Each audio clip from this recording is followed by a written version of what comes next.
Evet.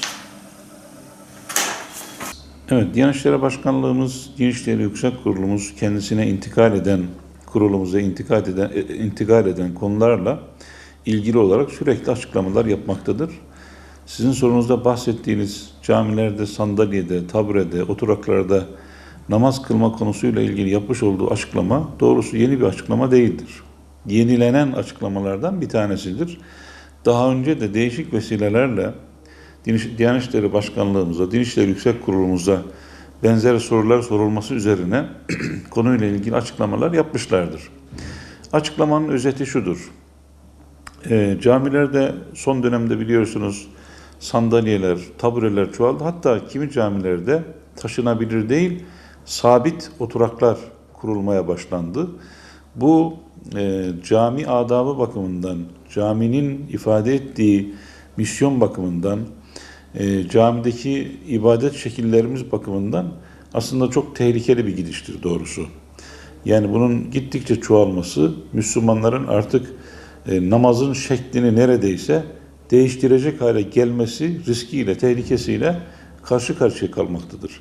Çok basit, çok hafif sebeplerden dolayı yürüyebilen, koşabilen, hatta sabah sporunu yapabilen insanlarımız camiye gelince ayaklarımda ağrı var diye tabureye, sandalyeye oturup secdesini, rükûsunu yapmama yoluna gidebilmektedirler. Hayır, buna kesinlikle dur demek lazımdır ki Diyanet İşleri Başkanlığımızın, Din İşleri Yüksek Kurulumuzun yaptığı da budur. Yani bir Müslüman hastalığı ve engeli sebebiyle, ayağındaki hakikaten ciddi bir ağrı sebebiyle ayakta namazını kılamıyorsa, oturarak namazını kılar. Ayaklarını katlayamıyorsa, bacaklarını katlayamıyorsa, uzatarak namazını kılar. Yani oturur, yaslanarak durması gerekiyorsa arkadaki duvara yaslanır, ayaklarını kıbleye doğru uzatarak bulunduğu yerde namazını kılabilir.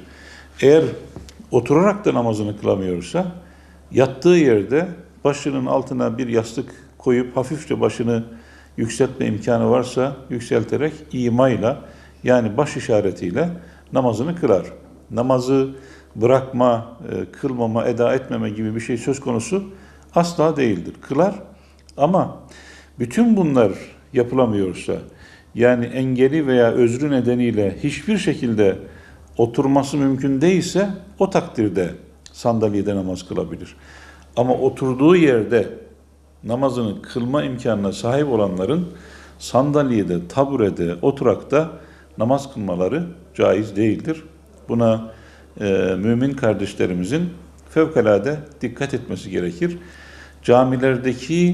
Caminin saygınlığını gölgede bırakabilecek, caminin sadeliğini zedeleyebilecek, camide huzur içerisinde huşuyla ibadet etmemize zarar verebilecek görüntü kirliliğinden camileri taburelerle, sandalyelerle meydana gelen bu kirlilikten kurtarmak gerekir ve namazın rükû ve secdesiz